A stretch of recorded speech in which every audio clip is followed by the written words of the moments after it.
नमोस्तोचार श्री भरत साहब बड़ौदरा से आपके श्री चरणों में अपनी शंका रख रहे हैं। हे गुरुदेव, हम शांति धारा करते समय प्रतिमा जी पे पूरी प्रतिमा में शांति धारा करते हैं, तो क्या ऐसा करना उचित है या नहीं? कृपया समाधान करें। शांति धारा, जिसे महाअभिषेक कहा जाता है, एक होता है लघु अभिषेक जो हम प्रतिदिन करते हैं, और जब महामंत्रों का और भी उच्चारण करते हैं तो वह महाअभिषेक हो जाता है। और महाअभिषेक जो है मस्तकोपरि शिरोधारा होती है, और उस शिरोधारा के अनुसार ही हम लोग महाअभिषेक करते हैं। तो शांति धारा करते समय हमें मस्तक पर ही अभिषेक करना चाहिए, मस्तक पर ही धारा छोड़ना चाहिए, और हमारी एकाग्रता होना चाहिए। जैसे धारा पूरी एकाग्र होती है और अविच्छिन्न होती है, ऐसा ही हमारा मन जो है प्रभु से जुड़ जाए, उनके गुणों से जुड़ जाए, उनके जो अनंत गुण आदि हैं उनको ग्रहण कर सकूं, इस भाव से हमारी उसमें एकाग्रता होना चाहिए। तो धारा में भी एकाग्रता, हमारे भावों में भी एकाग्रता होगी तो कर्मों की निजरा होगी। हम यहाँ वहाँ घुमाते रहेंगे तो हमारा मन भी चंचल रहेगा और हमारी एकाग्रता भी नहीं बनेगी।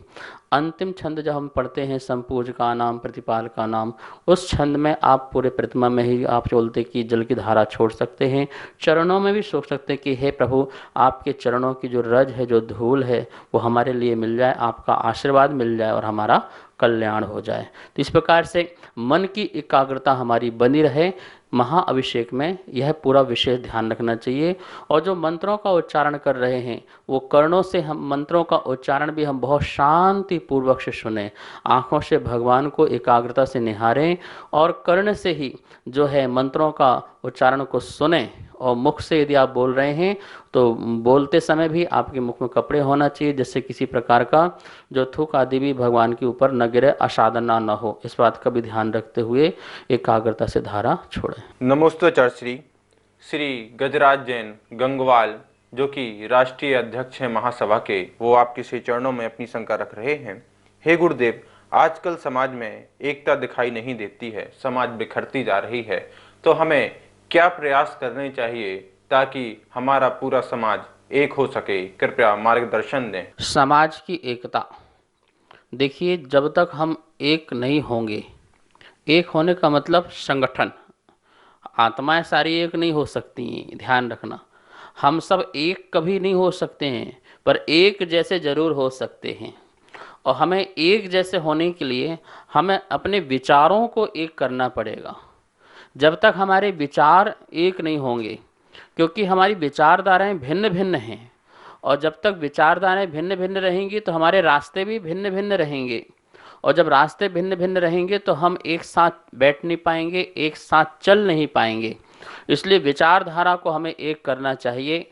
और वर्तमान में जो हमारी बहुत सारी विचारधाराएं हैं, समाज की अलग विचारधाराएं हैं, साधुओं की अलग विचारधाराएं हैं। जब तक साधुओं की संहिता एक न बने और जब तक श्रावकों की संहिता एक न बने, तब तक एकता होना बहुत ही मुश्किल है। उसी धर्म का, उसी समाज का ह्रास होता है जहाँ पर विचारधाराएं भिन्न भिन्न हो जाती हैं।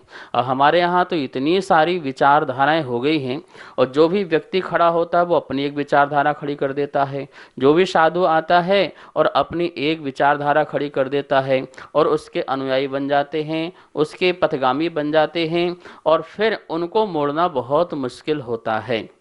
मैं चाहूँगा कि विचारधारा एक हो, और दूसरी बात, विचारधारा ना भी एक हो तो हम एक ही चीज के लक्ष्य में एक साथ बढ़ सकते हैं।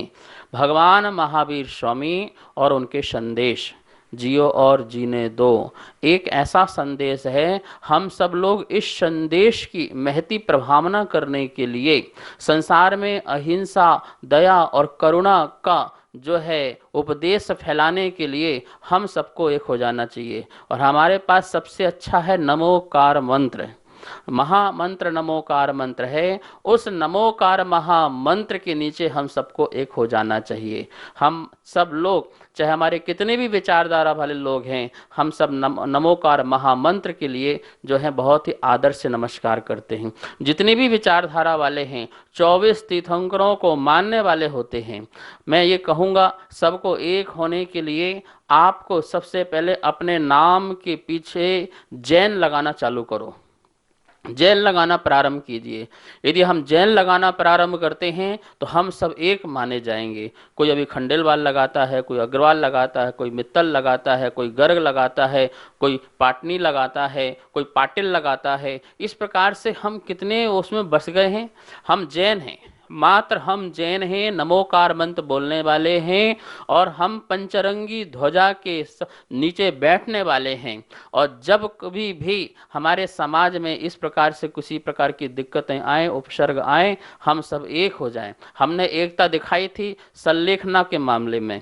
जब संलेखना का प्रकरण चला था तो उस समय हमारी दिगंबर, श्वेतांबर और जितनी भी शाखाएं हैं सब एक साथ होकर के एक साथ इसका विरोध किया था, उसमें सफलता हमको मिली थी। अभी आवश्यकता है बहुत बड़ी संगठन की। जैसे संवेद शिखर के मुद्दे आए हुए हैं, सब शांत चुप बैठे हुए हैं। यही मुद्दा बढ़ते धीरे धीरे धीरे पहाड़ में सारे और भी अन्य मंदिर बन जाएंगे और फिर आपके हाथ से यह संवेद शिखर भी चला जाएगा।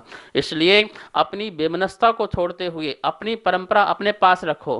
परंपरा अपनी अपनी, परोपकार सबके लिए। तो परंपरा अपनी अपनी निभाओ, जो निभाना है। 13 पंक्ति निभाएं, 20 पंक्ति निभाएं। कोई एक दूसरे को आरोप प्रत्यारोप ना करे, किसी एक दूसरे के लिए बुरा भला ना कहे। जिसको जो करना है करो, लेकिन जब भी जैन धर्म में या जैन समाज में आंच आती है, हम सबको एक हो जाना चाहिए और एक होकर के जिन शासन की प्रभावना करना चाहिए। निर्माण महोत्सव आ रहा है, हम सबकी एक होने का कारण बन सकता है। 2550वां जो निर्माण महोत्सव आ रहा है, इस निर्माण महोत्सव के लक्ष्य से हम सब एकजुट हो जाएं और सारी जो उंगलियां हैं उसकी मुट्ठी बना ली जाए और वो ताकत हमारी दिखाई देना चाहिए। हम सब मिलकर के इस उत्सव महोत्सव को बड़ा ही धूमधाम से मनाएं और पूरे विश्व में एक अलग जगह जैन एकता की, और जैन एकता की अलग के लिए एक जैन एकता ही नाम का रथ निकला जाए और जिसमें दिखाई दे कि हम सब एक हैं और जिन शासन के भक्त हैं, नमोकार मंत्र के भक्त हैं, जिन ध्वज के भक्त हैं, महावीर स्वामी के भक्त हैं, यह दिखना चाहिए।